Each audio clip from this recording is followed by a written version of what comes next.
And welcome back to Truth Hurts, where we expose corrupt politicians and lying corporate media. I'm Jake Duesenberg, your host. We are broadcasting live from Roseville, Minnesota, in the belly of the beast. Joining me, as usual, MAGA Jesse, who came straight from the Minnesota Supreme Court, where they're trying to remove Donald Trump from the ballot in this state. How you doing there, MAGA Jesse? Yeah, I'm doing good, but I mean, it's a scary day for Minnesota when we live in a place where it's a banana republic, where they're trying to wipe off their competition from the ballot. It shows that the Democrats are afraid of Trump. They know that Donald Trump can win. We can win Minnesota. I believe in it. And nice to see the Patriots. Also, we had other Patriots out there with me too. So Dale and several others. Nice. Carla Nelson, good to see all you guys. And the Patriots need to rise up to these kinds of things. Well, we're going to have a perspective on that you won't hear from anywhere else. We'll get into the lawyers in the case. We did an article at actionforliberty.com, so go check that out. Joining me for the second time ever, just showing this is proof that anyone will be led on this show, Brad Ganser. How you doing, Brad? I'm doing great. You know, I'm glad to be here. I was traveling for a few days. I think I sent you some of the photos, and so I've been disengaged, and I want to get back here and hear what's going on. That's what happened. When you're absent from the comment section, we just invite you right on the show, apparently. Yeah. Brad, could I get you to grab your mic closer to you? I know. I didn't have the heart to tell him that he's already screwed up. Oh, I've got the heart. Mic's off. There you go. Well, we don't really need to hear what Brad has to say. Running the dials as normal, as usual, is Mr. Deep State himself, Dawson. How you doing there, Dawson? Yep, it's me. I am omnipresent for just a moment. I gotta swap out. Oh, you're not? Okay, so we don't have video of Dawson. Okay. Okay, sorry. I was filming your Halloween thing and didn't get the batteries on the charger after. He did come out there, and it was pretty good. And I haven't seen any video yet, but honestly, I don't think any of it came out. Oh, are you serious? It was so dark. We gotta get night vision stuff to do it next year. Well, you know what? There's scary things going on in this world. We'll get into that. So a unique perspective on Trump. We're going to try to talk about, let's see here, Biden's visit to Minnesota, what statement he made, and the trans rabbi that heckled him. This shows that the left also eats his own. Because, you know, we're going to have a good guest on the show today, and people are always like, oh, the right always goes after each other. They're always infighting. It's like the left is infighting way more right now, and we'll show you more proof of that. But we got a heckler who made it into Biden's $1,000 minimum starting spot fundraising event when he came to Minnesota. He's for the grassroots, by the way. Joe Rogan, what he said with Elon Musk and what he said with Tim Kennedy in his latest two podcasts. We also have the non-woke Texas Rangers win the World Series, and Oregon reduces the standards for graduation. Some really interesting stories. But first, joining us live from California is David Gigilio. Gigilio is the guy challenging Kevin McCarthy for Speaker of the House. I've been told he's the Kevin McCarthy's a good guy. You know, he's one of us. David, why on earth would you challenge Kevin McCarthy, the former Speaker of the House? Well, it's pronounced Gigilio. I'm not going to hold it against you. Wait, how do you say it? Gigilio? Gigilio. Trust me. It's we were debating how to pronounce it. I appreciate it. So is the second G silent?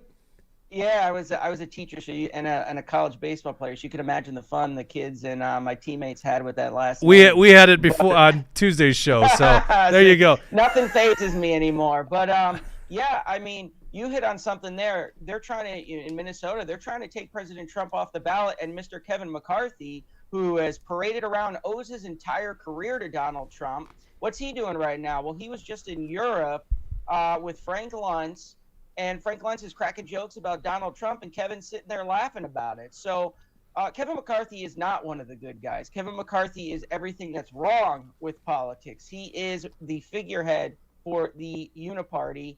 And it's time for us to show him, that MAGA owns this party. This is Donald Trump's party. This is not his party. This is not the RNC's party. MAGA's coming for him. We took his gavel. Now we're going to take his seat. Do you see? I push back on what you just said there. Donald Trump is certainly the leader of this America First. I see it's on your sign there. But it's not Donald Trump's party. It's your party. It's the grassroots party. And in many regards, Trump, and I love the statement he makes, I'm just standing in the way. The people they're coming after are you. So it seems like, and I like how you have that on your backdrop, is it's America First. And it seems like that's a controversial position to have these days. That's a great point. My name's, I've been telling people since I got into this. This is a big fight. My name is the one going on the ballot, but I just view myself as somebody who's standing up to put the name on the ballot, but this is our fight. This is our chance to show the people in Washington that, we're tired of being ignored. We've had enough. And yeah, America First gets a lot of grief, but what's so controversial about wanting to put American citizens first, wanting to pass policies that make life better for the average American? That should be every politician's goal in Washington. And the fact that they think it's an extremist position just goes to show you that Washington's broken. I'm going to show this clip later on the show, and it's Joe Rogan, kind of like an aha moment. Joe Rogan's talking to Tim Kennedy, the former UFC fighter, special forces guy. Tim Kennedy is like literally Mr. America. He's a G.I. Joe. He's a living, walking G.I. Joe. It's hilarious. And he's talking about the crisis on the border and how the coyotes are trafficking the people and at the same time upstream trafficking fentanyl across the border. And they're pushing these kids off, so they create this humanitarian crisis so that the soldiers and the border patrol have to go save these kids, like literally babies being pushed into the river so they could get their fentanyl across.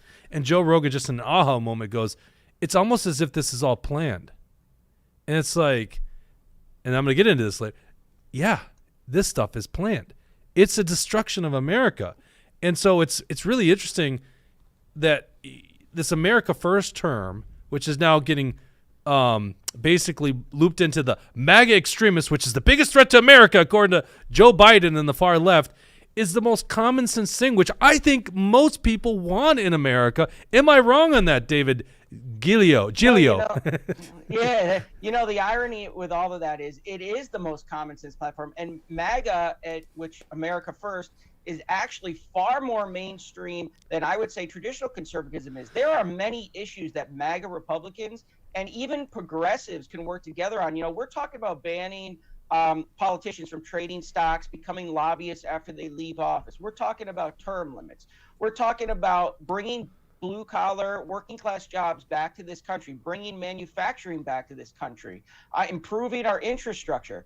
If that's extremism, then I don't know what extremism is, because there's nothing extreme about any of that stuff. The Democrats have labeled MAGA as extreme because it represents the greatest threat they've ever seen to their dominance, because it appeals to groups that they believe they own, groups that have voted for them forever, that they have taken for granted, that they have done nothing for. So MAGA is such a threat to them that they want to demonize it and make people think it is this extreme movement, when in fact, if you look at those policies, it's far more appealing than anything the Republican Party's ever offered. All right, tell me the top 3 reasons you believe Kevin McCarthy needs to be primaried. Well, Kevin McCarthy has been there forever. He's done nothing. I mean, he did nothing. He kept none of his promises. And I believe the biggest threat we have facing this country right now is the growing weaponization of our government. And Kevin McCarthy and the rest of the top Republican leaders do not take this thing seriously. To think that this is going to end with Trump is complete foolishness. We have to start understanding who our opponent is and what their goals are. The Democrats want full and complete power. And Trump is just their biggest target. When they get rid of Trump, who is going to stand up against them after they do something like that? So that is one reason. Secure the border. Republicans have done nothing to secure the border. If you remember, Donald Trump carried the Republicans into a total control of the government when he won in 2016. They had the House and the Senate, and they stopped him from building his wall. We need doers, not people that just talk. And Kevin McCarthy is all talk. He's been all talk his entire career. He's delivered on nothing. The only thing Kevin McCarthy cares about is power, and he sold his soul to get that gavel, said it did anything, and delivered on nothing. Yeah, so if you get elected, what's the change that people from your district are going to find out? Like, obviously you're not already bought and paid for by the lobbyists, otherwise you wouldn't be running. But tell us the change that you're going to bring forward. Well, the first thing is water is a big issue. This is, I'm in the Central Valley, Bakersfield, Central Valley of California. 70% of our fruits and vegetables are grown here. Not having the water for our farmers to be able to produce foods is a national security issue. We've been trying to deal with this issue for a long time. Kevin McCarthy has been talking about solving this issue for a long time. Republicans, Kevin finally had his biggest Republican delegation from California in decades, and they didn't even make solving this water crisis one of their top issues. So when I get to Washington, I'm the only one still that has put forward a legitimate plan to solve this national issue. And I'm going to take the issue nationally, and I'm going to kick and scream to get it done, because that's what the people of this district deserve. Our nation is depending on solving this crisis. Is that the temperament of the area?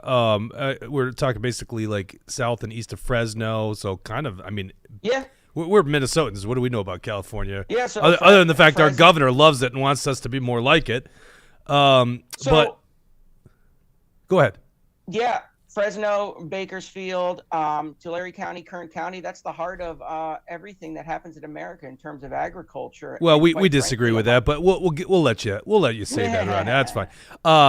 But Well, you is guys it? taking a lot up in there because they've made the dairy. I mean, California used to be one of the top dairy producers, but the radical left has made it nearly impossible for dairies to exist out there. So we've lost it all. All Yeah. those California milk ads. That's why you don't see it anymore. They've moved to Wisconsin. They've moved to Minnesota because you cannot do business here. Well, funny story. I grew up in Wisconsin, and we were the #1 dairy state. It was on our damn license plate.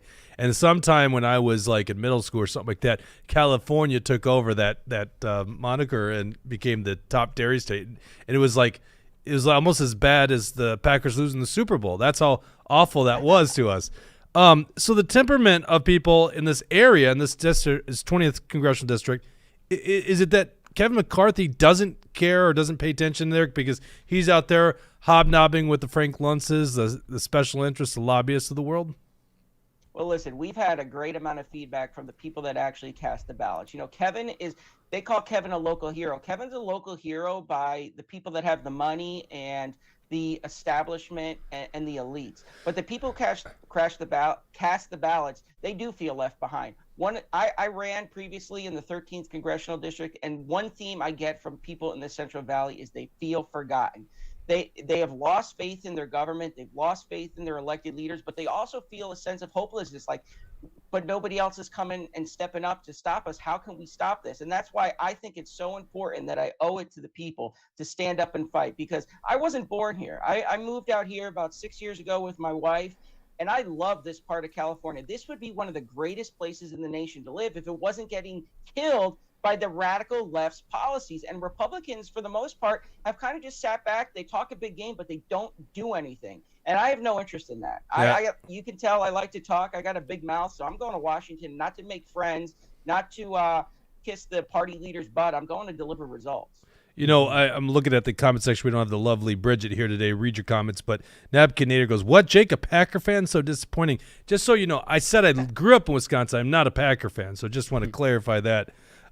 And now I'm a Browns fan. So when they hear about that, they're going to... How do you become a Browns fan when you live in Bakersfield, California, or from Bakersfield area? Well, I was originally from Connecticut but my uncle grew up a big Browns fan, and I just kind of picked it up, and it's been a lifetime of turmoil and heartbreak. You know, I'm kind of dismayed with them right now because I'm also a huge Baker Mayfield fan, so I don't like how that ended. But yeah.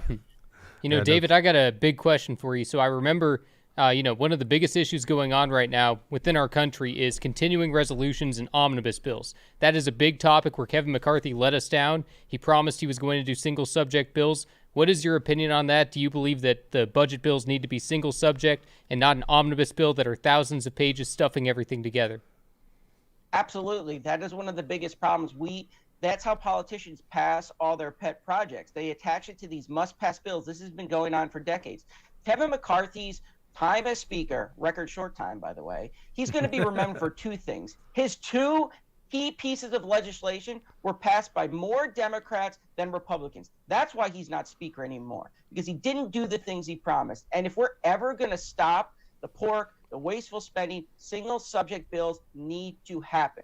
We cannot keep attaching these wasted policies to things like the NDAA and the omnibus bill and the debt ceiling bill. It's just it's not sustainable. So I am for single subject bills, and we need to keep it going. What's your thoughts on this Israel? What do we call this? The Israel-Hamas war? Is that the fair way to state it? Has the media come up with the actual name of this thing? Whatever we're dealing with Israel, I mean, you got. Go ahead. the precursor to World War III. Well, I Is mean, that what we we're look calling at it? this and we go, we Yeah. don't. It's not like there's a whistle blown or a gunshot in the air, and we say, "Oh, look, World War III started." We probably already are in it. Maybe it was already in Ukraine. Whatever it is, and we could segment a lot of stuff. I think we'll probably follow up with Ukraine. But tell us your thoughts on this whole situation. What America's role is here. I am of the opinion I support Israel. I support their right to defend themselves, but I also believe that the United States has to take care of itself first, and I think that's what America First is about. Israel already gets $4.1 billion per year in U.S. aid. We give them our weapons, we give them our military equipment, we share intelligence with them. I believe that Israel can do whatever it wants to fight back against these terrorists, but we have to be careful not to get involved in this conflict more, because the second we get more involved, it is going to escalate. And quite frankly, we're funding both sides of this conflict. We are funding both sides of this conflict, creating the power keg. Nothing good has come from the United States playing the world's police. I would like for someone to one day show me any empirical evidence that shows that foreign aid has done anything by the United States, has done anything to decrease global tensions and to keep the peace, because I think the evidence is quite the opposite. Well, it's making us poor, that's for sure. So what do you think is the biggest problem facing America? Well, like I said, I think the weaponization of the government is the biggest problem. And I think the Republican Party needs to start taking this thing seriously. Conservatives are being attacked. Look at what's happening with January 6th prisoners. I mean, Kevin McCarthy promised to release that footage, didn't do it. Another thing he reneged on. And people are saying, we've had conservative doctors, people speaking outside abortion clinics getting raided by the FBI. I mean, this kind of stuff is serious stuff. The left is playing for keeps. They feel more emboldened than ever before. What happened in 2020 has them on the offensive, and Republicans have to wake up to the reality of their opponent, because we are the ones that American people are counting on to save this country and to preserve the republic. And quite frankly, too many of the Republicans don't have the stomach to do what's necessary. You got something, Brad? Yeah, I'm impressed because it's like we found a real life unicorn, a Republican in California. We're the mini Apple. We're now we're mini Angeles, and that's the way our state is going. And I'm more interested in talking to that mic there, buddy. How is this is not a? I'm sorry, David. This is not a professional. When you just hate on Jake all the time in the comments section. All right. I do that. That's right. I did the same thing in a radio interview yesterday. So I can. Yeah, I'm interested in finding. Inflation is crushing people here in Minnesota. I'm just wondering, we always talk about how much worse California is. You're a business owner, right? How is this affecting you, and how is this affecting regular people? Oh, it's brutal. Let me tell you. So I do, for those that don't know, I have a retail store now. I do sports cards, collectibles, sell things like Pokemon, that kind of stuff. Oh, nice. It is noticeable. I mean, the foot traffic has really deteriorated. People are feeling the pinch. Governor Newsom just signed a bill raising fast food workers' wages, minimum wage to $20. Do you know what just happened yesterday? McDonald's and Starbucks announced massive increases in the prices on the menus. And that's what's happening in California. My wife went to Walmart, which is still the cheapest place to go, went to Walmart for some stuff. We were having a party, came home with like 2 bags. There wasn't much in it. She's like, this was $200. Oh, yeah. So the pinch is real. The Central Valley has some of the poorest counties in California, and people here are struggling. I mean, it is almost impossible to live. I mean, you see what's going around the country. Most people can't even afford to purchase homes right now or afford their current home. And it's just amplified on a level in California because all this free stuff really isn't free. And that's what, people have to understand. Everything that sounds good when the government says we're going to give it to you, there's a cost attached to it, and you're paying for it on the back end. And there's no place like California to see the devastating effects of that. Tucker says, Browns fan, I feel bad for you. Laugh out loud. North Minnesota, need to keep pointing out the rhinos that are not voting conservative values. F. Sass says, seems like a nice, decent fellow. I would vote for you if I could, sir. Well, I don't know. If you're a legal alien, you can still vote for him, so why can't you? Well, it is California, so Yeah. I mean, it's like a free-for-all. I mean, we got to get our election secured, but I mean, man, you should. That's another thing, that California's exporting. They started this in California, and you saw 2020 was California on a mass scale. That's what our elections are like here in California. And that's why the left was salivating when when they saw, hey, we can use COVID to take this nationwide, and you saw the results, chaos. Oh, yeah. Razzle Dazzle is trying to drum up some business for you. He says, sports card collectibles, maybe David wants to buy my collection. Well, that was my Hey, next. I'm always willing to look. Yeah, my next question for you is PSA or SGC. These guys won't understand that. PSA. Well, I would do PSA for modern cards. SGC, the only thing I would say to send there is for vintage stuff. What is that the Grading for Grading. sports cards. Yeah. Great. Now, does Beckett still exist? Yes. Does it? Okay. Yeah, they still exist. Okay. That was I just like PSA better. I like the way the holders look, so I would say that. Me too. Well, is Beckett a competitor? I am way out of this market, but I used to love picking up the Beckett. Yeah. I used to love picking up the Beckett monthly is cool. Beckett, and finding out what my cards were worth. Yep. They're the distant third for graders. Oh yeah. Yeah. My prized possession Now was it's just eBay. Exactly. my prized possession was Nolan Ryan card back in the day on the Rangers, and it's like, I've liked the Rangers ever since then. I've been to the Rangers stadium too, so. Oh, you're hurting me right now. I'm an Angels fan, and we're Yeah, well, so you still like Nolan Ryan then, right?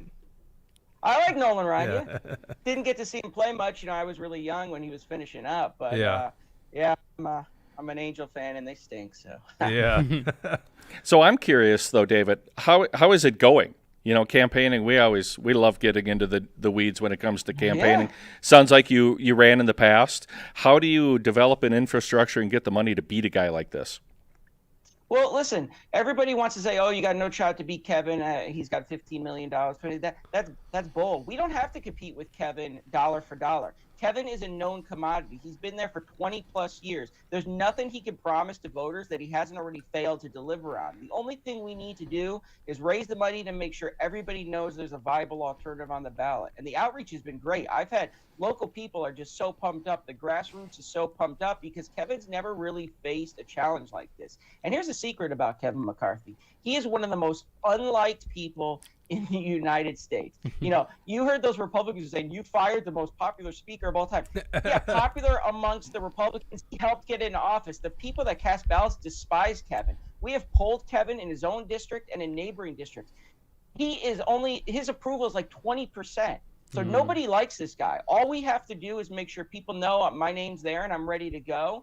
And we're working on that. And it's only been a few days, but the response has been great. The national media response has been great. This is our time. We beat Kevin McCarthy, and the uniparty in Washington's finally going to know we've had enough, and we're not going to sit back and let you guys destroy our country. David Bratt, when he beat Eric Cantor, the former House Majority Leader, the total campaign by David Bratt did not even equal the amount that Eric Cantor spent in steak dinners. Mm-hmm. It was a fraction.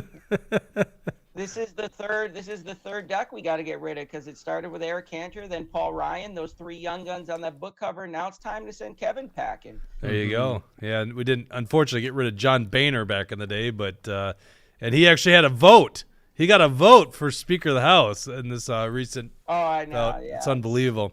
It's ridiculous. David Gigilio, very nice to meet you. I won't mispronounce your name in the future. I completely forgot when I met you in the Zoom right before the show. That was the one thing I was supposed to do is find out how to pronounce his name because we didn't know, and I got it wrong. I won't hold it against you. I'm gonna hold the Rangers against you, but I'm not gonna hold that against you. Well, Well, I'll tell you what. Hold on. I'll just go to this segment first, okay? Before we even get into it, Dawson, pull up because I'm gonna convince you right now, Mr. America First, why you like the Texas Rangers. Line 12. The Texas Rangers are the one non-woke MLB team. They're the only team that didn't embrace the Pride Night or Pride Month celebration. This is a article on AP. This is from I think 2022. I know. I'll give them credit for that. Well, there you go. See, honestly, I'll give them credit for that, but you know what? I'll say this: it's good that they won because now the Angels don't look as bad because we can say at least we got our butts kicked in the division by the reigning world champion. So it gives us a little bit of an excuse to say, hey, there's a reason we stink. It's not just because we're terrible at everything. Well, and honestly, obviously you make a living off of sports, I guess, or maybe Pokemon is the 90% of your business. It doesn't matter. But the thing about me is I love baseball. I love the Twins. I grew up, baseballs, yeah. I mean, look, I'm a product of the 80s and the early 90s. I mean, the Twins, 87, 91. I mean, like, that is it. I remember watching the World Series when I was a youngster.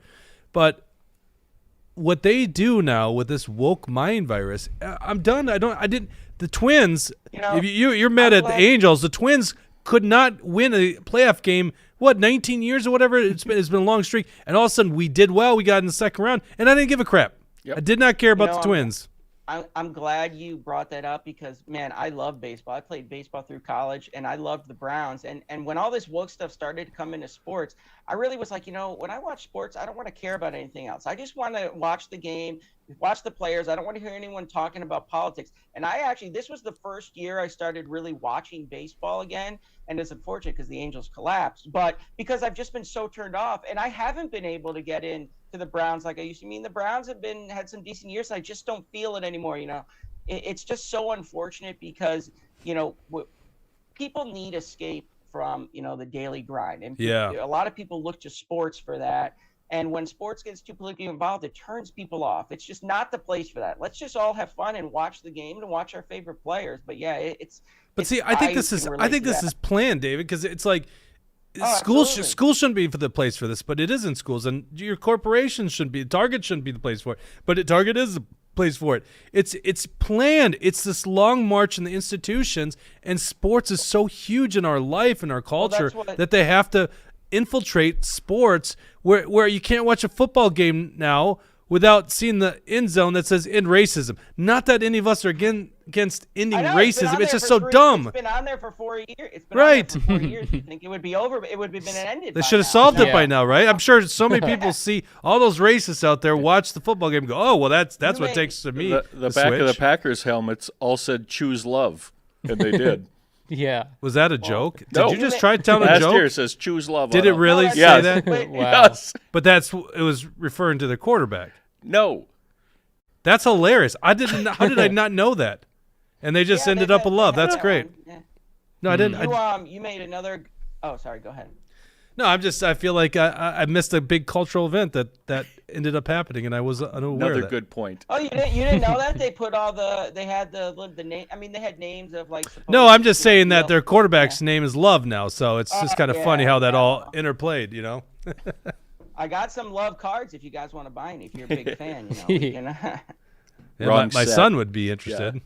What were you gonna say, David? But, I did want to point that out because you made an excellent point there. I was plenty of excellent points, but thank you. That's so nice of him to say that. As a high school history teacher, you'd be back when I was in Connecticut in the inner cities, and you would be dumbfounded by some of the things that happened and that I saw in the classroom. But you're exactly right. The left, they're smart at what they do. We don't give them enough credit because they realize that it's very difficult for the government to really kind of indoctrinate and brainwash people because you can take it to court and the courts are going to say that. But now they've taken over the boards of corporate America. They've infiltrated these sports leagues, and they're having these very influential things that hold a lot of power. They're using them to push their agenda, and they do it with the threat of, hey, if you don't do this, we're going to destroy your brand. We're going to destroy your sports league. So it's actually, this is planned. It's been going on for a while. It started in the schools, and now they're branching out into private entities. And that's why the Republican Party really has to take action. They're not taking the threat seriously. And that is a huge crisis in this country. And people like Kevin McCarthy just brush it off. They laugh about it. They don't think it's real. They don't think it's actually a problem. Well, David, I agree with a lot of what you're saying. I like the fact that you're mounting this campaign. Mm-hmm. Tell people, where can they find out more about you? Yes, check out my website. It's www.davidgigilio.com. Like I said, this is a tough battle. Times are tough. Anything you can give helps. $1, $5, $10, $20. Anything you can give helps us.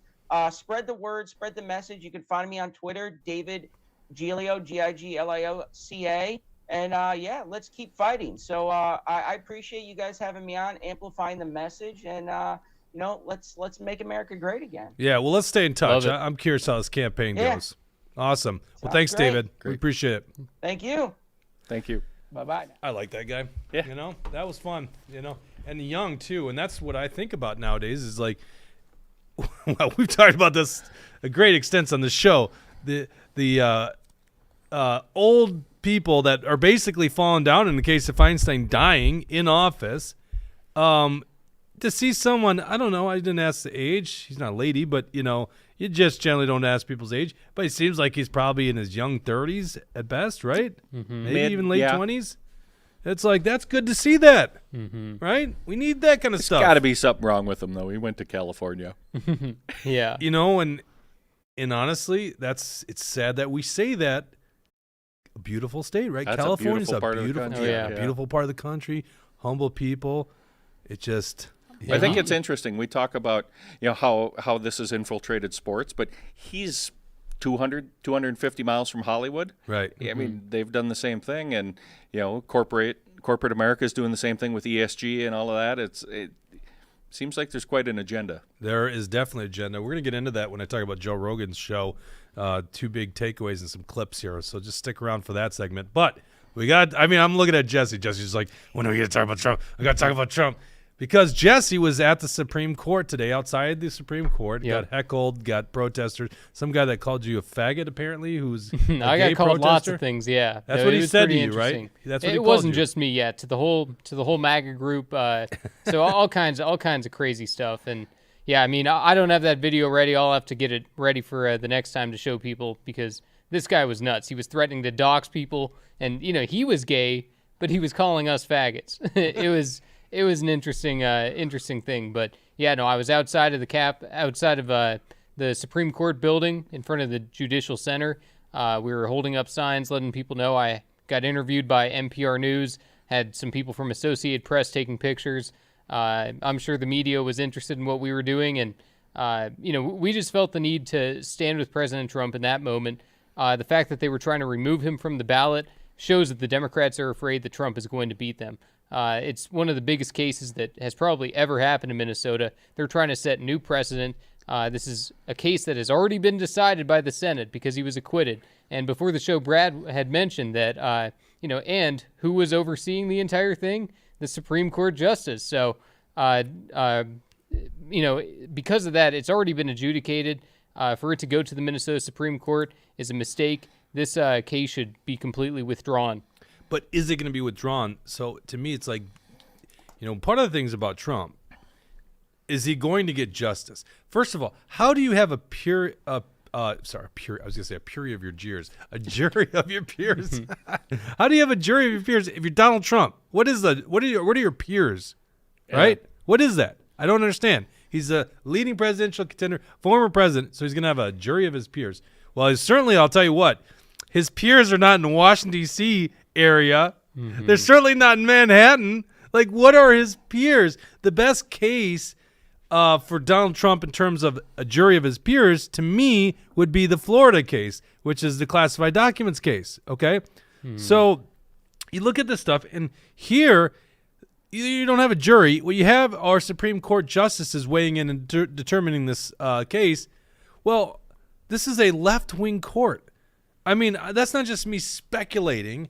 You literally have a Supreme Court justice in Minnesota, Paul Teason, who used to be the Democrat Speaker of the House, right?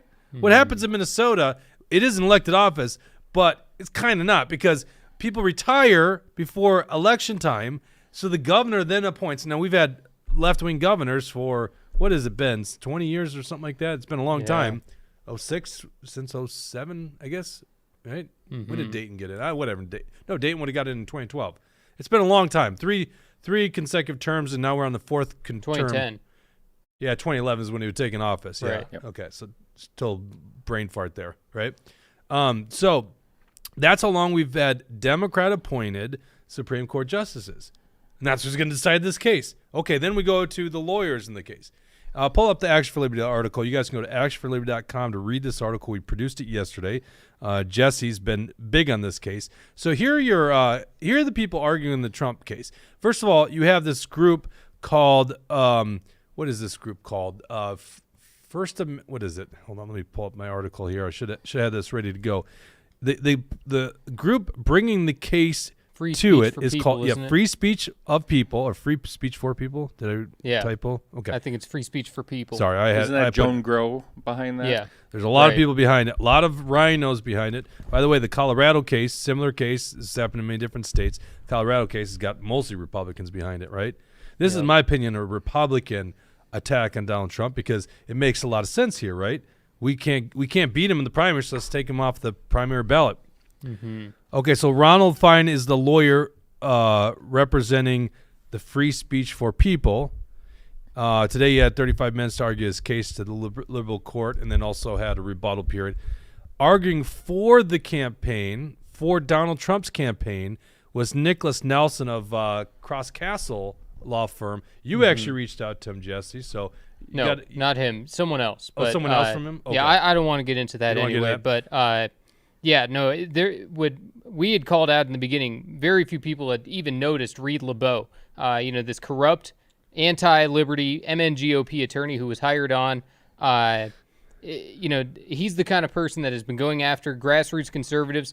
In any case where it's the establishment versus grassroots, he is always going to side with the establishment. So I always thought this entire time, Reed LeBeau and these other MNGOP lawyers are going to be in this to try to sabotage and backstab Trump. And I was so happy because we had reported on the fact that Trump's lawyers were not attached to this case, that Trump didn't get his own legal representation. Luckily that was changed with, a few days later, Trump was able to, get it filed into the court briefing so that his own attorneys and representatives could be there. Because how is that possible that Trump doesn't get his own represented lawyers, and it's all up to the MNGOP when David Hand is the one, he's put out all these statements. So the leadership of the MNGOP hates Trump. David Hand was the one who said that this is no longer the party of Trump. David Hand was the one who was going after Trump, saying that he's not a Trump guy, how he was a Carly Fiorina guy, and that tells you everything you need to know about David Hand. If you're for Carly Fiorina, I don't think there's any comeback from that. You're a rhino forever. So maybe we should spell this out here. The case is the free speech for people suing the Secretary of State of Minnesota, Steve Simon, a Democrat. Mm-hmm. That's how this goes down, right? They're suing the Secretary of State. When you say sue, it sounds like this is a term like they're adversarial to say. They're all one big hug, right? But that's the process. You got to sue the Secretary of State because Secretary of State administers the elections. Okay, right. And as we were watching within this court case, the Secretary of State's lawyer, his whole point was, we want this to go speedy. We want a speedy trial because the Secretary of State's office is all about saying that we need to get the ballots printed. So the Secretary of State has had no issue with the case on merit. They don't really give a rip about whether or not Trump is going to be on or off the ballot. They just want to make the decision quickly. So the Secretary of State's office, obviously, who would they prefer? What would they prefer in this situation? Take Trump off the ballot. But he's supposed to be pretending like he's arguing alongside of Trump's lawyers and the MNGOP's lawyers. This whole thing is such a scam. And once the court, comes and deliberates and comes to a decision on this, if it doesn't go our way, we need to be ready to appeal, take to the federal Supreme Court. Dawson, let's pull up the video of the Supreme Court hearing today. Let's go to 2721, Mark. That's where so as Jesse says, the Secretary of State, which is represented by Keith Ellison's office, Attorney General's office, the lawyer is Nathan Harshorn. Now, Nathan Harshorn, and we put this in an article, this is the guy who goes after us in court with the Weaponized Campaign Finance Board. We have two completely fictitious cases against us that the Weaponized Campaign Finance Board is now making us go to court. This is the guy that represents the CFB to come after the largest conservative grassroots group in Minnesota. This guy is no Trump fan. So basically, if you got 35 minutes for the anti-Trump side, and then the pro-Trump side gets 35 minutes, 20 goes to the Trump's attorney, 10 minutes goes to Nathan Hartshorn of the Attorney General's office, which is just might as well add that 10 minutes to the other side. Yep. And then Reed LeBeau, as you said, and we'll get into that. That 5 minutes might as well go to the other side too. I don't know if it's because he hates Trump or because he's just incompetent. We'll let you guys decide. But here's Nathan Hartshorn. Here's the case he's trying to make to the court. And you have 10 minutes, Mr. Harshorn. Thank you very much, Your Honor. Good morning, Your Honors. My name is Nathan Hartshorn. I'm an assistant attorney general with the Minnesota Attorney General's office. I'm here representing Minnesota Secretary of State Steve Simon, who's the initial respondent in this matter. As your honors are aware, the Secretary's overriding concern in this matter is ensuring that Minnesota's election officials can administer the state's presidential nomination primary in March in the orderly fashion that Minnesotans expect. Minnesota's election system is the envy of the nation. That's in large part because our county and municipal election officials are the envy of the nation. The Secretary's central concern here is that all of these folks are given the time that they need to do their work preparing for the March election. So as we explained in our initial response, Minnesota's election officials need this petition to be determined no later than January 5th. So that they can start the election machinery. Okay, running. Now let's go ahead and pause it there. Your honors So are this is the pro-Trump side once again. 35 minutes given to the pro-Trump side. 10 minutes is taken up by the Secretary of State, which is, by the way, the plaintiff on the lawsuit, right? Yep. And their just argument is not like the merits of this case. Did Trump commit an insurrection and is not eligible to be president? It's the fact that we just need you guys to make a quick decision. We'd love for this quick decision, and I'm not saying this is the court, but we'd love for that decision to go in the matter of the plaintiff. They're the defendant. Yeah. One thing I'll say about Steve Simon, he actually has been pretty publicly saying he won't take a stance on it, which I appreciate, because you look at the Colorado case, the Colorado Secretary of State, who's also a radical leftist Democrat, she's been out there basically making it 100% obvious where she stands on that case, which is not how a Secretary of State should be. The Secretary of State is just supposed to adjudicate our elections, do things fairly, basically be the rule follower, make sure that everything is done, without fraud. The Secretary of State shouldn't even be a real partisan type thing, but when we live in a time where elections are stolen and Democrats are trying to steal them, then we're going to have people like Steve Simon. But, he publicly he's been, pretty nonchalant about it. But privately, of course, we know where Steve Simon, where his priorities lie. Marty, 1967 says, thanks, Jesse. Wish I could have been there. There you go. Yeah, I kind of put it together last minute telling people about, hey, let's get out there and protest, let our voices be heard, because I figured, of course, the media is going to be there. And, the Minnesota Supreme Court actually gave me fake news. When I talked to them on the phone a little bit ago, they had told me it's going to be within the courtroom within the Capitol building. So I said, okay. I stood in front of the Capitol. I realized there's nothing going on in here. So then I head over across the street. I see that it's going on in the Judicial Center. So, typical leftists and government bureaucrats trying to dissuade Trump MAGA people, which I guess maybe they had no idea who I was, but they definitely pointed me in the wrong direction, which, can't we expect our government to tell us the truth? No. We should be able to at least. I know it's a rhetorical question. Yep. Okay, let's go to 5815 of this.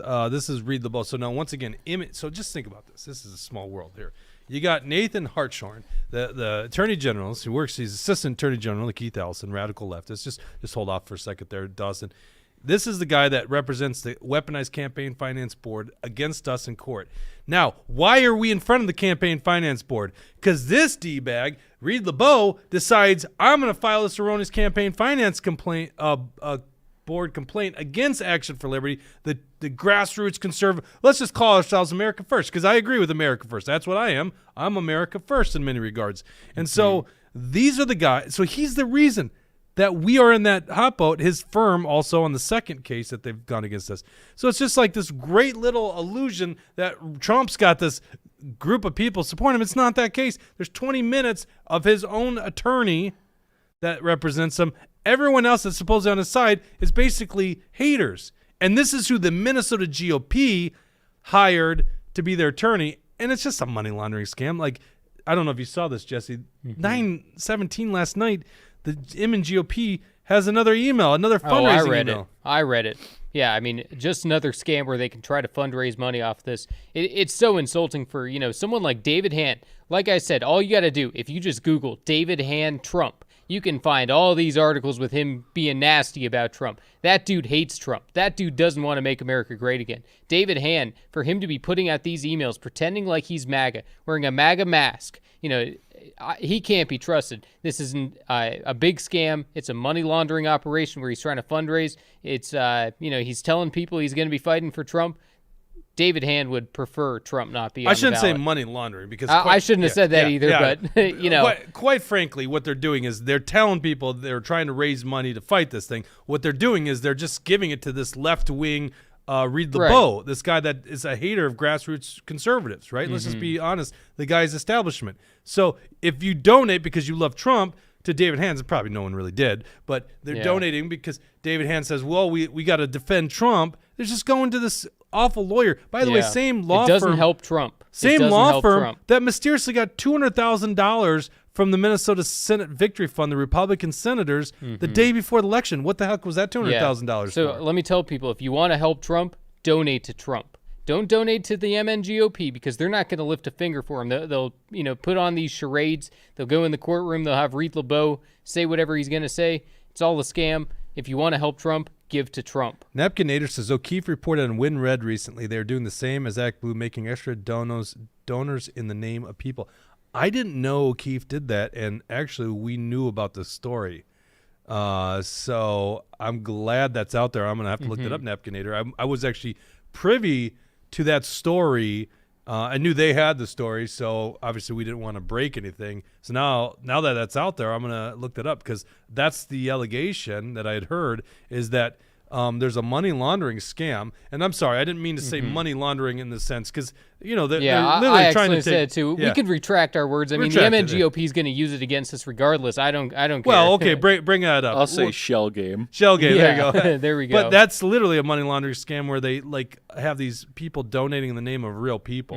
That's actually what launched the O'Keefe Media O'Keefe, Group. he just went to some, what's the organization called again? O'Keefe Media Group. That's No, the Blue, Act Blue. Act Blue, yeah. He went to an Act Blue conference where he was calling all these people out. And, all these workers for Act Blue, they were standing outside the hotel. They were so nervous they wouldn't say a word. They were just, they couldn't believe that there was somebody actually calling them out on their scam. So it's nice to see. Razzle Dazzle wants to get O'Keefe on the show. I was just in a room with O'Keefe 2 weeks ago.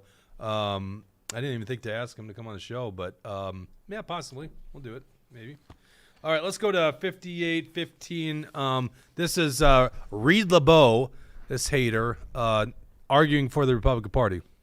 Please the court. My name is Reed LeBeau, and I represent the Republican Party of Minnesota. All right, stop right there. Given my- Now, he represents the Republican Party of Minnesota. Yeah. This is the guy coming after Action for Liberty. There you go. This is the attorney that David Hand decided to hire so they could fundraise to pretend like they're helping out Trump. Okay, there we go. That's Reed LeBeau, guy that hates us, hates you. Go on. Brief time, I would invite the court to ask me questions at any point. And waive the uninterrupted 3 minutes. This petition should be dismissed. Can I just Okay, and then let's stop. And we don't need to go much further than that because now he's going to get massacred. He just asked for them to basically interrupt him and to continue on. And so that's all they do. They just interrupt him. And he gets basically in these arguments with the Supreme Court justices that I don't think he quite frankly managed very well. You can go watch this as NPR's coverage of it. But essentially, he's trying to make a distinction between the eligibility criteria in Article 2 of the Constitution. You got to be at least 35 years of age, a natural-born citizen, and what he calls the diseligibility or disability part, which is what is being argued in the 14th Amendment. I thought a very awful explanation. This is the best and the brightest that the GOP found to argue this case. Yeah. Utterly stupid. No, I agree. I couldn't believe it as I was watching that. It shows that this guy is pathetic. He's not the guy. He was, stumbling over his words. If I was Trump, I would have said that I only want my own representation there. I'm not sure if there was a way that he could have removed the MNGOP lawyer from that case because these people are untrustworthy and he shouldn't have had any of his time going to someone like Reed LeBeau. But overall, all things said, I think the Trump's lawyer represented himself well, and I think that we'll see what the Minnesota Supreme Court ends up deciding here. I think they understand that if they were to do something crazy, it's not going to look good, and also it's going to be overturned. So most people usually don't want to make a ruling that's eventually going to be overturned. Usually judges are arrogant, and they want to be right, and they want their decisions to continue to stand. But these, a couple of these judges on there, they're radical leftists, like you said. So, but they're all operating based on political conveniency. So if they think they can get away with this, they 100% will. I think they're gonna decide in favor of the petitioner here. Well, in watching it too, though, even the one justice said, we expect this is probably going to end up at the Supreme Court. Yeah, I mean, right. Obviously, right? But Yeah. I think they will make this case, and I think Colorado. I mean, look, there is a real TDS out there, Trump derangement syndrome, and it permeates through the Rhino class, and it permeates through the left. I'm no huge fan. You guys know my thoughts on Trump. I've never been a big fan of Donald Trump. I'm a big fan of his movement. I'm a big fan of his people. And quite frankly, that's why I push back on David. It's like it's not Trump that's leading this thing. It's the American people and that's why they like Trump, and that's why they vote for Trump, because Trump is hitting the core of what a lot of patriots across the country, and we call it the silent majority, think and feel.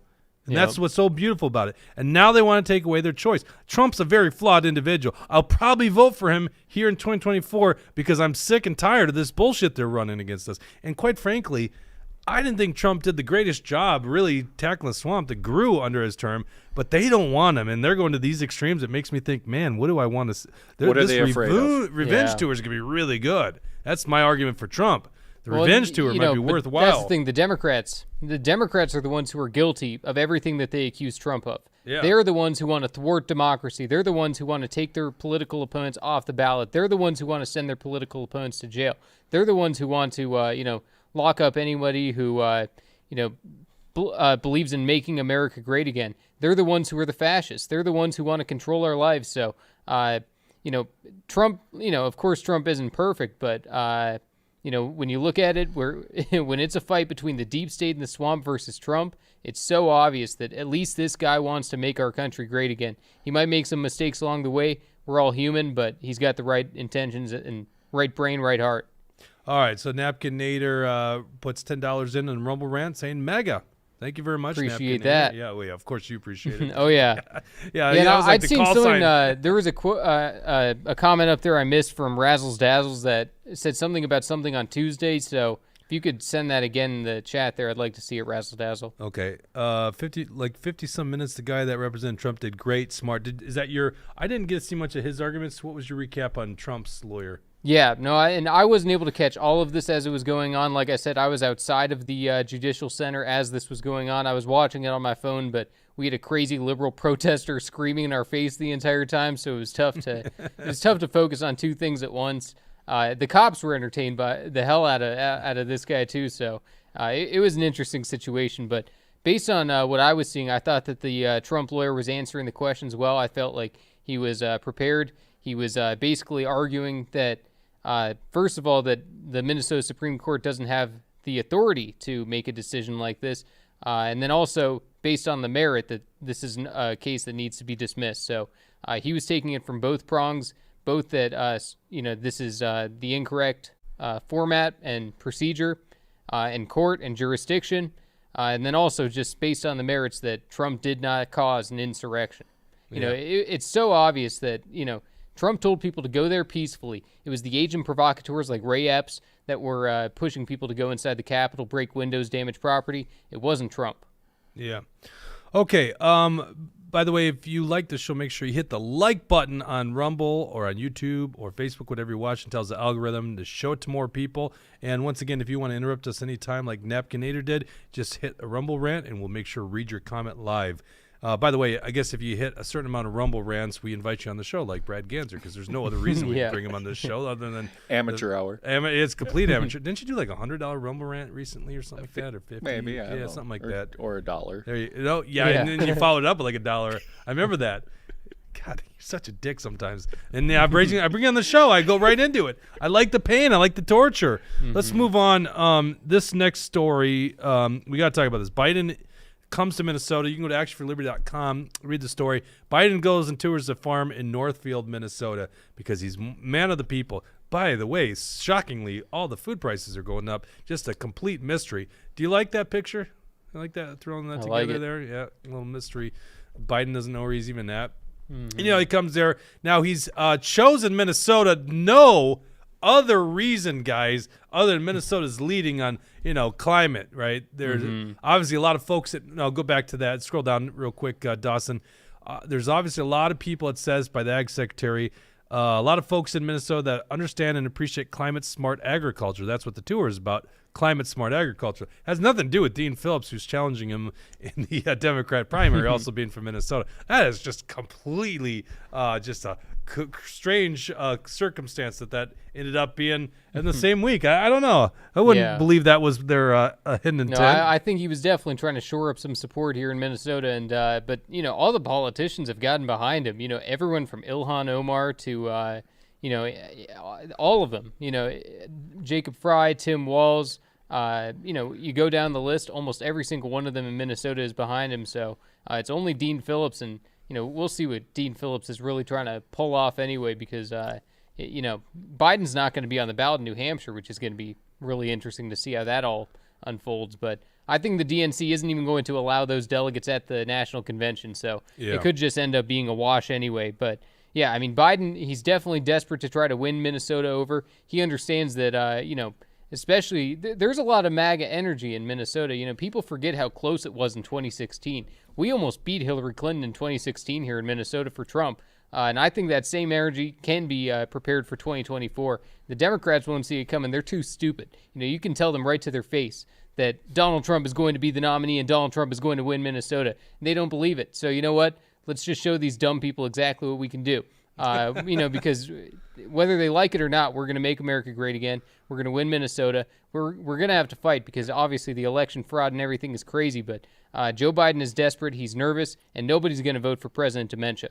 All right, well, let's pull this article back up, actionforliberty.com. And what's interesting about this is we learned, as Biden does a $50,000 plate fundraising event, or up to $50,000, and then a speech where you could at least donate $1,000 to get into the speech. We'll get into that in a second. We find out that Trump actually is out fundraising Biden. It's $581,000 basically to Trump's 2024 bid from Minnesotans, and Biden's only raised $388,000. So now that's probably gone up quite a bit from last night's event, but Trump is actually beating Biden in Minnesota fundraising, and then when you add all Republican donors, it's even worse. You can go to the story on actionforliberty.com. We hyperlink the MinPost article that they actually ran the numbers. Fascinating story, but it's like $1.3 million total that went to Republican candidates, which is probably mostly Perry Johnson's campaign. So, right. You got a bunch of Williams, and Jesse's trying to get that $25 hat or whatever it was. Yeah, exactly. Anything that you can get for $1 that's worth more than the value of it, always take the deal. Always take the deal. Is it worth more than that? How is it worth more than that? Can you sell that hat? Well, some of the things, like the gift card, he was doing a gas gift card where you get $20 worth of gas for $1. So obviously that's a great return on investment. That is a great return on investment. Okay, so let's go to this story here. So he's at a fundraising event, is giving a speech. This is NBC News that wrote this story. This is reported many places, but Biden is got a heckler. The heckler is a rabbi. Now, I had seen the storyline. It's Biden calls for a pause in Israel-Hamas war to get, quote, the prisoners out. I don't know what the hell that means. Does he mean the hostages? Is that what he means by prisoners? So we need to pause just so they can get out? What's the difference between a pause and a ceasefire? Well, but does he mean like the prisoners, the Palestinians, the people in the Gaza, innocent people that are in prison there? Like, what does he mean by prisoners? I'm guessing at some point today they're going to be pressed on what he meant by the statement. And you're right. What does a pause mean? So that was what I was initially going to write about the story. And then I saw the video. This is just hilarious. The video of the heckler. Let's go ahead and unmute it and put it on full screen. This is the rabbi, apparently. Pause. You can't make me do that. Rabbi, this is just your left. This is today's world, right? You can't make this stuff up. Where the hell did that go? There we go. Rabbi, let me get the name correct. And while I get the name correct, I'm sure I got to get the pronouns correct too, right? Which the correct pronouns are he. They prefer she. Where the hell's the name of this? Why did I lose it? Well, go ahead and play the video for us. Mr. President, if you care about Jewish people as a rabbi, I need you to call for a ceasefire right now. No. Get out! Get out! Okay, pause. So that's Jessica, Rabbi Jessica Rosenberg. Heckling. Pronouns definitely he, right? Although the voice is what threw me off, because definitely. Well, did you hear in the video, like, that tranny scared people when they stood up, like, people, what the hell? Well, do you think that's what it was? I don't know. I thought were there some bigots in that room? This is Joe Biden's people. Were they bigoted towards the trans rabbi? I don't think Tucker it was, says that's not a rabbi. I think it was accidental bigotry. I think that I think it was just their natural bigotry that they just unleashed because they were like, it was what am I trying to say? It was automatic. It was an automatic response. Instinctual. It was instinctual. That's what I'm thinking of. Yeah, it was an instinctual reaction because how somebody standing up looking like that. How do you not? What the hell? What was that? Do you think that's what it was, or was it being interrupted? What do you think, Brad? Was it? I'm just baffled because I the response to it's like we live in an upside down world where now I thought the Democrats were the ones against war, and someone calls for war and they shout her down. Yeah, very good job. Very gender that. See, now Tucker's found. I'm just going off the voice. I think Tucker Tucker found the loophole. That's not a rabbi. Women can't be rabbis, just like they can't be priests. But it's not a woman. Yeah. So he can be a woman, a rabbi. If it wants to be a woman, then it cannot be a rabbi. Even if it was a man, he would be a heretic. Well, and you had talked about earlier the war within the Democratic Party, and this is part of it, where the peace-loving, the peaceniks are fighting with the warmongers. Well, and that's a very excellent point. I'll credit you for a good point this week. You had one last week, Brad. So two? Did you really have two? I don't think so. Fake news, total fake news. Brad Ganser, fake news. So, this is one of the things that were said during the McCarthy charade was that, it's always the Republicans that are infighting. I heard this thing. It's like, no, the Democrats are really on display with infighting. And by the way, complex issue. You have the two extremes. You literally have parts of the Democrat Party that's like pro-Hamas. You got to be a nutcase to be pro-Hamas, right? Like if you're an American, you're like, yeah, go Hamas. Like, how did you come to that conclusion? Yeah. But on the opposite side, it's like Israel can do no wrong. Let's write that blank check. Israel has a right to defend itself. Obviously, that's true. But that means they can bomb hospitals or whatever. That's a bad stance too. Yeah. And so it's like you got the two polar extremes. And the nice thing about our side, if I will, our side, I don't want to say just Republican side, the common sense side, the conservative side, the America First side, we have certainly the one extreme, the Nikki Haley's. Let's write that blank check. Israel's war is our war. Mm-hmm. You don't really have the pro-Hamas side on our side, that's for sure. I haven't seen it. Yeah. But you have a large area of people that are just common sense, like, hey, maybe America shouldn't engage in this war. Now, Brad, I don't know your stance on this situation. I'm putting you in the hot seat. Where am I getting things wrong? Where am I getting things wrong? Well, I support Israel, and what does that mean? You support Israel? Well, I think we need to help protect and defend Israel. We do. That's our burden. Well, we anointed them as a state within hours of their announcement 60 years ago. They are the one democratic state in that area, and I think that it gets muddied. I think the worst part for Israel is this whole Ukraine conflict.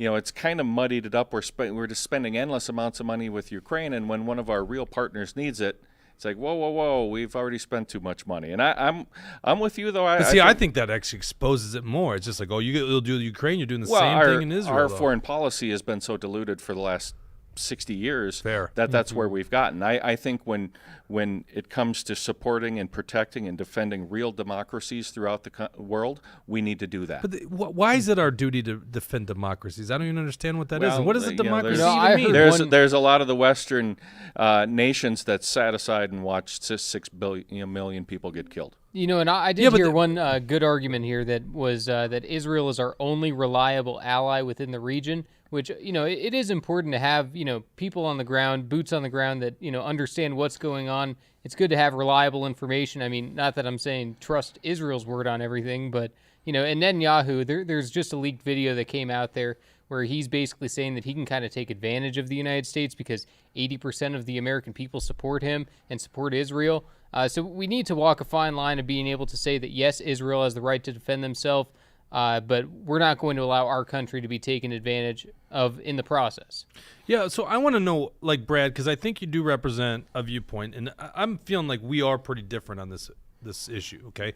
But I can still love you, and I'll still hate you in the ways that I hate you because you are such an asshole sometimes. I appreciate that. Yeah, well, we got a love-hate relationship, don't we? But we can work together. We're guys, right? We're men, right? So I feel like you do represent a large part, and my parents no different, by the way. I've had some deep conversations with them on this issue, but I think it's absolutely asinine that we have a loyalty to Israel that and I'm going to ask you this question point blank, does that mean our blood and our treasure gets spilled over in their fight, in their war? Is that what it means? Do my sons potentially get drafted for this war for Israel? No.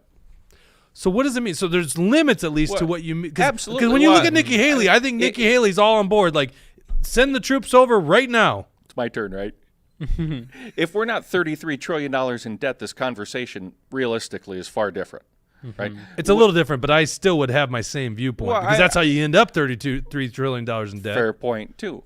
I think that when there's real democracies out there, it's our responsibility, because of the recent history since World War II, that we need to do what we can. I certainly wouldn't send my children there, and I wouldn't want to send your children there, but there's a lot of things we can do to support a $50 billion trade partner in that area that is a Western democracy. Yeah, I think humanitarian aid is definitely a legitimate response to this. I think the United States needs to be the leader on that, not just for Israel, but, all the civilians, but, especially to Israel as an ally. I think that we have an obligation to provide them with food, water, shelter, all kinds of things that can, provide them, just the basic humanitarian functions. And the only reason this is happening now is because of the absolute weakness of Joe Biden.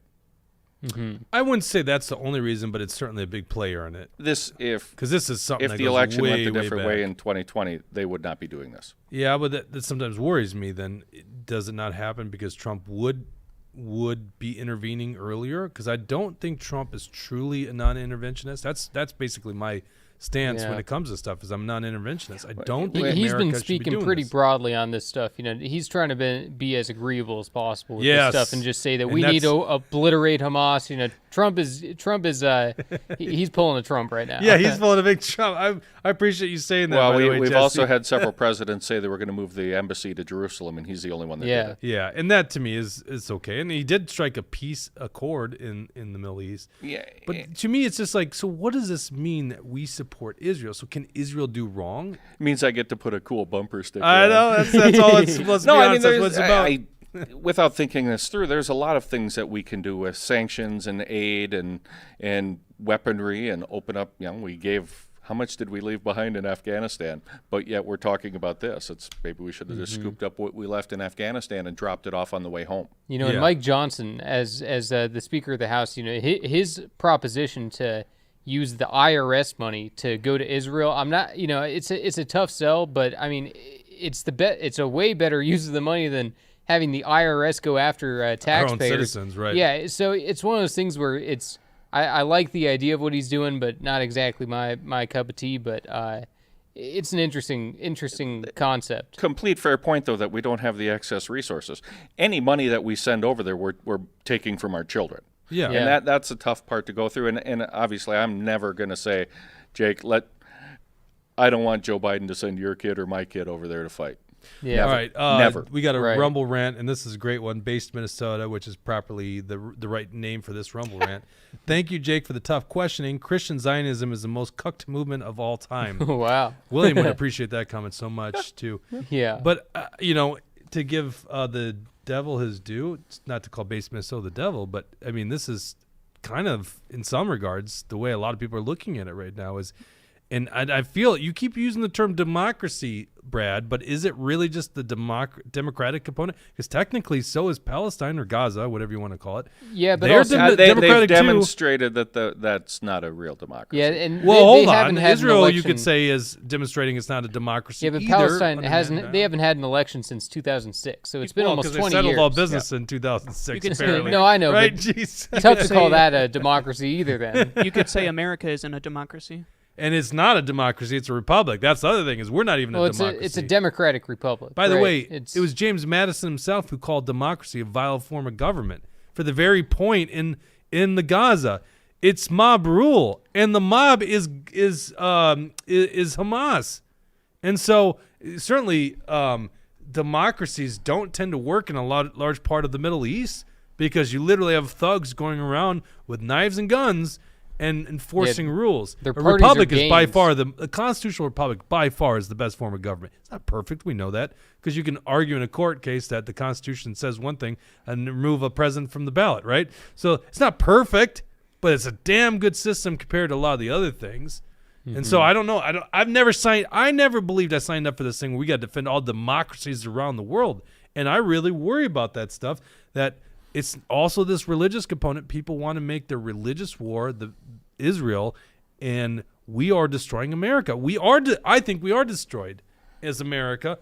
Well, I shouldn't say destroyed, because destroyed means we can't come back. I think we'll come back, and I think we'll come back a lot stronger. But we are definitely for some devastating times coming up. Yeah, we're on the downward right now. Well, And I think it's planned. there's I'll a get lot to of that in a folks that second. say this is, first Israel. I mean, they're coming after us. There's a war on Christianity, if you believe it or not. That's up to you. Christian 100%. Zionism. That's a new one that's been tagged my way. That's Well, you haven't heard that one yet? Not on me. Yeah. Well, no, I don't think he meant it towards you. Oh, but, okay. But Yeah. certainly, because that's one of my parents' stance is that there's this love for the Jewish people, but I'm not certain to believe. Once again, I'm an individualist, so I don't want to just categorize it, but just Jews in a whole, in some regard, don't really view your salvation, right, as a Christian. Yes. So it's not like we're all on board. It's a competing religion to some degree. And actually not that great of religion, because Judaism didn't spread like Christianity did. Now also Islam spread quite a bit, so there's that argument. I mean, my favorite Jew's Jesus, so And they don't recognize Jesus as Messiah. exactly. Right. But there's you know what I'm saying? It's like people feel because of the biblical stories it's Israel's land. And so, therefore, I don't really know if it's just defending democracies. Well, it's a greater battle. It's a battle against capitalism, Western culture, democracy, faith, and I'm surprised that people don't see it that way. Well, I think a lot of people do, and I don't actually have a conclusion here, right? I'm like most people. I'm just going to admit it. I'm not going to be like some phony politician, pretend like I got all the answers. I can't stand that. I don't have all the answers. All I know is I look at my children and the future they live in, both if they were to be drafted, but not just that. Let's say they want to grow a business, grow a family, and they won't be able to do it because the financial constraint that will be on them for whatever World War III, whatever nonsense we're getting into. And that's what's got me so concerned, is it's just like we're supposed to just believe that this is our war. Benjamin Netanyahu says this is America's war too. He doesn't say it. He says in English, he says to the rest of the world, the English-speaking rest of the world, we know who that is, wink, wink. I mean, also Great Britain. But it's like, this is your war too. Bullshit, it's our war. Bullshit. Now, I agree. Good strategic partnership with Israel. And I no agree doubt with about you. it. I don't think it's our war. But You make it sound like that, Brad, and I feel like that's where a lot of I'm people not- go. well, Nikki then Haley I- wants to write the blank check to Israel. It's like, whoa. That's a straw man argument. I imagine, like, the guy back in the dark room, that I think there's ways to support them without writing a blank check. Mm-hmm. Yeah. And I think there's a lot of things that we can do. And so what are the goals my you concern think? is we're getting dragged in it when missiles are getting lobbed at bases in the region too. And I have the same fears as everybody else. I don't want, look who's running the ship, and we're in a very tenuous time because it seems as if there are forces out there that are really trying to drag us in. Okay, so let's and we agree a lot. I'm having some fun with you, Brad, because we go back. So let's get to this last topic, or one of the last topics I want to talk about, and this is really good. So Joe Rogan has Elon Musk on his show on Halloween. Either I'm out of the loop, or a lot of us just, or I just don't find or Joe Rogan really is quiet about some of his guests. I had no idea, and I find out on Halloween, my favorite holiday, if you guys didn't know, that he's got Elon Musk. That's a pretty big guest. Now, I'm just going to put it this way. If you haven't seen the show, the first hour is okay. It wasn't a great podcast. He makes the cardinal sin, Dawson, you'll appreciate it. He makes the cardinal sin of entertainment. They literally eat on air. And so they've had a couple drinks, a couple cocktails. That's fine. He's done a lot of podcasting, does a good podcast with it, especially Alex Jones, drunk Alex Jones. But then they order a pizza, anchovies and pineapple of all things. They order pizza, gets delivered to the studio. They're yawning at the end of this episode. The episode did not go, because you're talking about Elon Musk. There's so much to talk about Elon Musk. I want to go 2 hours just on Twitter alone, or X, or whatever the hell you want to call it. Didn't cover the stuff that I wanted to, but there was a very interesting part of the Elon Musk episode that I want you guys to listen to, because I think Joe Rogan, and the reason I'm bringing this up, obviously you got the world's wealthiest man, Elon Musk, sitting down with the world's biggest interview, the biggest media personality, Joe Rogan, has the largest media audience. Sure, he's a comedian and cage fight commentator, but he's got the largest audience, and he's very influential in my demographic, men, 30 to 49, whatever that demo is. Our demographic, Brad, or you're a little over 50 at this point, but you're close to it. You're hanging on. We're the same demo. He's very influential, and to me, America's future relies on good, strong men leading this, patriotic vision, fighting against radical left. So this is the kind of people influencing them. Listen to this segment here. One often hears of the sort of George Soros boogeyman, but I mean, Soros actually, he is, I believe, the top contributor to the Democratic Party. The second one was Sam Bankman-Fried. Yeah. So, and Soros, I don't know. I mean, he had a very difficult upbringing, and in my opinion, he fundamentally hates humanity. That's my opinion. Really? Yeah. I mean, well, he's doing things that erode the fabric of civilization. Getting DAs elected who refuse to prosecute crime. That's part of the problem in San Francisco and LA and much other cities. So why would you do that? Was it humanity, or is it just the United States as a whole? I mean, he's pushing things in other countries too. He's doing the same thing? Yeah.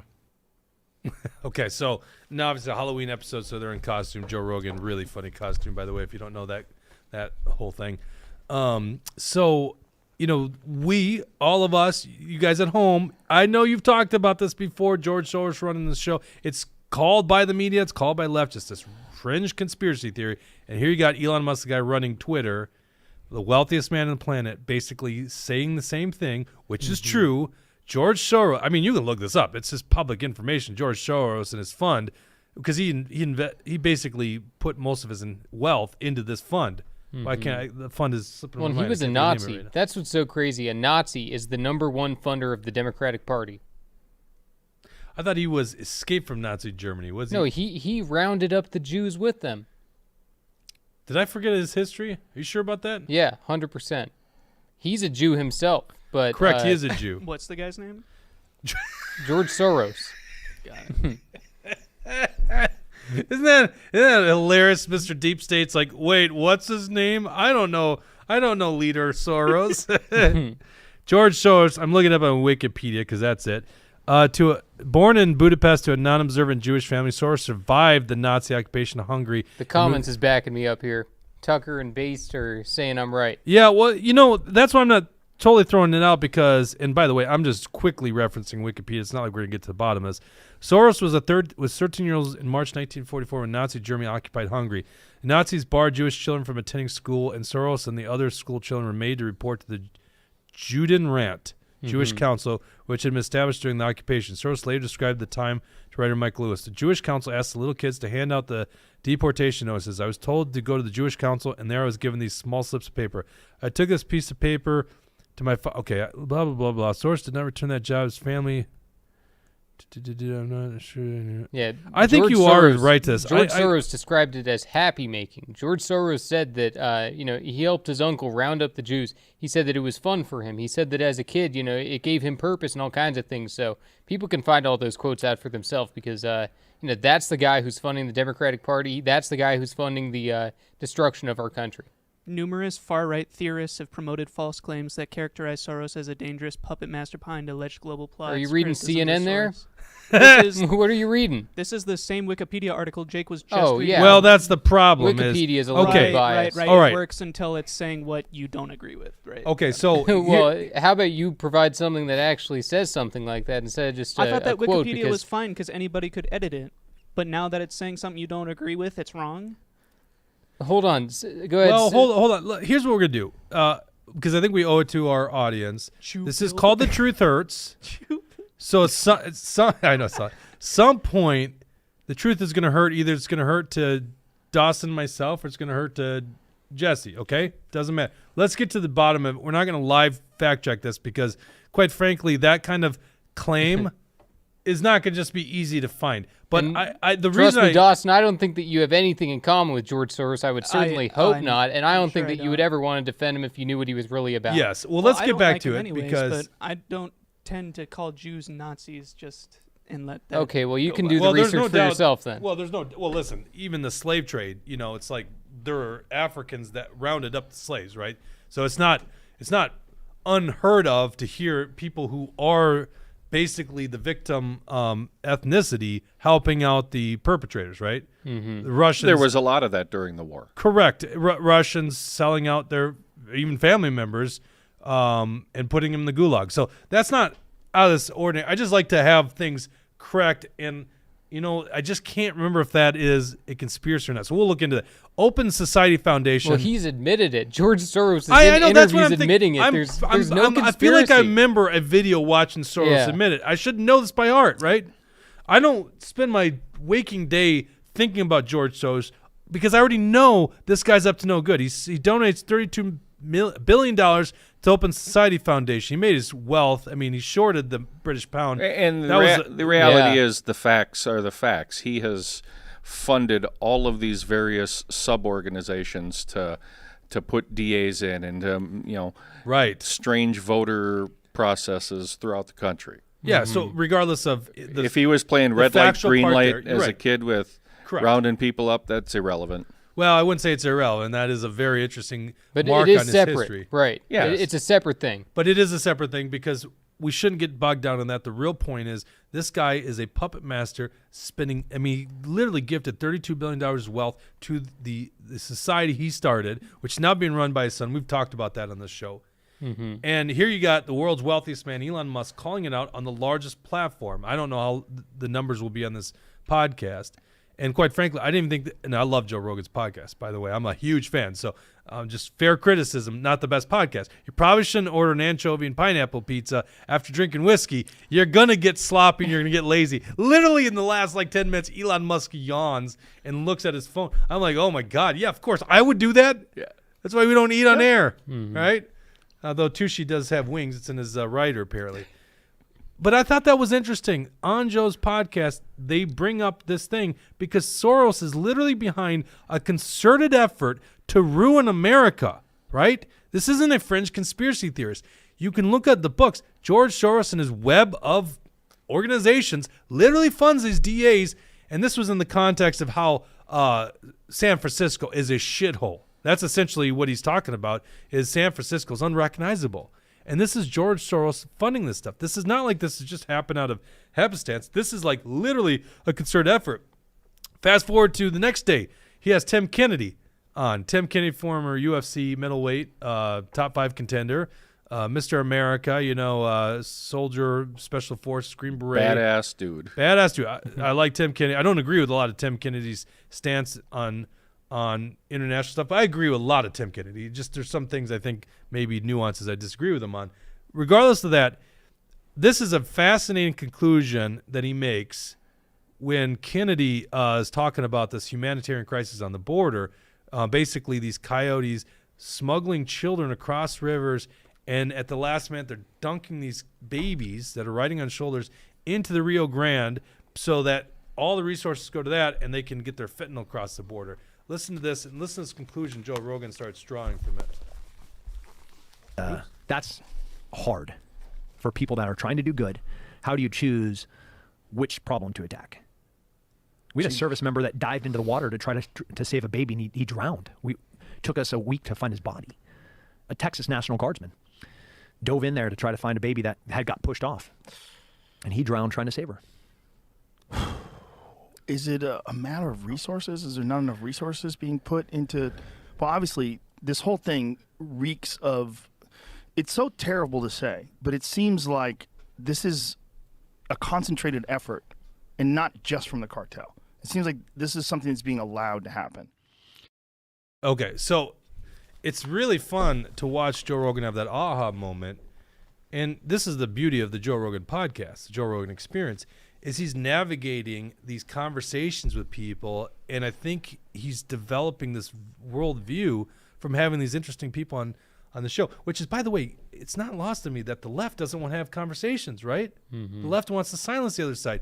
So meanwhile, when you actually allow people to come and show left and the right, if you follow Joe Rogan, I mean, Bernie Sanders has been on this podcast, you end up allowing yourself to think and draw some of these conclusions. And I think he's seeing something that a lot of us are waking up to, that there is a concerted effort to basically kill America. Mm-hmm. I mean, how else do you explain the damn border crisis? Like, how is this a Republican versus Democrat issue? You can't just allow fentanyl to come across the border and murder people. Mm-hmm. I mean, how many thousands of people dying a day from fentanyl? And we're allowing this to happen because we can't come to a conclusion on the damn border? Mm-hmm. Like, what? And so, yes, maybe it's, going to be labeled by the media as a conspiracy. That's the whole damn point of the show. I was just explaining to a older fellow. He called himself old, okay? He's technologically illiterate, but he's complaining about, all I got is Fox News. I go, well, you got to get online and check out the new media, like our awesome show, and thank you guys for watching. Mm-hmm. There's lots of great shows out there. We're just one of many, okay? So that's where you're going to get the real truth, right? The corporate media is going to give you one narrative. Fox News is included in that, right? We're going to get down to the bottom of this stuff. Napkinator says, getting ready to pull the plug on America. Oh, I'm sorry, Base Minnesota said that. Many DAs, AJs, and judges are in his pocket. Heard he's closing offices throughout the United States. Hate Minnesota. So where is the MNGOP with their Constitution certification? Was it actually submitted fraudulently? I'm sorry, that's off topic here. I don't know why I'm going to the section here. Tucker says Soros did an interview where he said he looked fondly on his youth. There's a video of it. We'll look into that for the next show. Dare. What's that? Said, how dare someone look fondly on their youth? That's ridiculous. I think I remember seeing this video, Dawson. In all fairness, I know you can't go against your leader, Soros, you deep stater. I don't even know who the guy is. Yeah, I know. If you didn't, if you'd seen the video, then you wouldn't be defending it. I guarantee I would be saying this Jew is not necessarily a Nazi. Well, who cares? Who cares if is he? When you say Jew, ethnically Jew, is he really like a practicing Jew? His family wasn't, and so probably neither was he. By the way, do you still not have your camera on? No. Oh. I didn't. I'm Catholic with a little Jewish, so. Oh, there you go. What happens to me then? Yeah. I don't know. Going to hell for sure. They're Brad. Yeah. I'm just kidding. So where was I? I find this fascinating. Rogan's starting to wake up to this thing, and that's what I think really has happened in America. I'm going to have a guest on here pretty soon who's going to kind of spell out something, lots of research into the subject and how there's a master plan. Now, I don't think the master plan goes the way they want it, but there's a reason a lot of America is becoming woke. There's a reason we have these ridiculous policies, whether it's not securing our damn border when fentanyl's killing so many people, or funding Ukraine, this money laundering scam, right? Or weaponizing our government. There is literally concerted effort to ruin America. Now, why is that a conspiracy? Well, it is actually a conspiracy because people are conspiring to do it. But the people want to act like it's just a theory. No, it's literally happening. And there are people out there, globalists, Marxists, China, whatever you want to call these entities, and they're probably separate entities, but people that want to destroy America, of course they do. They don't want America to exist. They don't want a superpower that is a bastion of freedom, because globalists want total control over the population, and America is the last bastion of freedom. Mm-hmm. And it really is so bad at this point where we can't even rely on damn Canada, because Canada, and I think they were talking about that on that show, how Canada is basically a communist country. It's absolutely ridiculous what's happened to Canada, and Mexico is just plagued with violence. America is really the last bastion of hope in the world, and there are people with a concerted effort to destroy it. Marty says, yes, what Hate Minnesota said. Razzle dazzle. Thanks, Jake. You hunting this weekend? If so, good luck. Does that mean I got to get off topic here? Does that mean I got to get? I guess if he's asking if I'm hunting this weekend, of course. Is the Pope Catholic? Are all Jewish rabbis transies? No, I'm just kidding. Transies? It was pretty funny to see that video, though. I got to admit, I was like, wait, slow the record. Base Minnesota, Jake, when did you want me to come on your show to explain? I've got your number still. Wouldn't that be fun? Let's get Base Minnesota on the show. That'd be great.